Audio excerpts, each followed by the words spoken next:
പറിച്ചെടുത്തുകൊണ്ട് വരും. യെസ്, അതെ നമ്മുടെ ഫ്ലൈ പിങ്ക്. ശരി ശരി. ഇത് നമ്മുടെ കോഫി. ഞാൻ ചേച്ചിമാരെ പ്രതീക്ഷിച്ച ഇവിടെ ചേട്ടന്മാരാ. അപ്പോൾ ചേട്ടന്മാർ കോഫി പറിച്ചുകൊണ്ടിരിക്കും. ഞാൻ അവരെ പറിക്കുന്ന രീതി കാണിച്ചു തരാം. അവരെ ഡിസ്റ്റർബ് ചെയ്യാത്ത രീതിയിൽ നമുക്ക് പറിക്കുന്നതാണ്.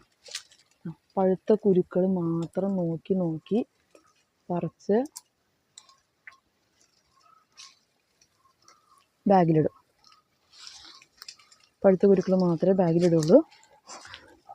ചേട്ടന്മാർ പറിച്ചുകൊണ്ടിരിക്കുന്നുണ്ടോ? ഇതിനാണ് നമ്മൾ ഫ്ലൈ പിക്കിംഗ് എന്ന് പറയുന്നത്. ഇവിടുത്തെ കോഫിയുടെ ടേസ്റ്റ് എത്ര കൂടാനും 85 മേളിൽ നമുക്ക് ടേസ്റ്റിംഗ് ഗ്രേഡ് കൂടുന്നതിൻ്റെയും മെയിൻ കാരണം അതാണ് ഫ്ലൈ പിക്കിങ്. പഴുത്തത് മാത്രം സെലക്ട് ചെയ്ത് പറിച്ച് അത് മാത്രം സെപ്പറേറ്റ് ചെയ്ത് ഉണങ്ങി പൾപ്പ് ചെയ്തുണ്ടാക്കുന്നതാണ് സ്പെഷ്യൽ.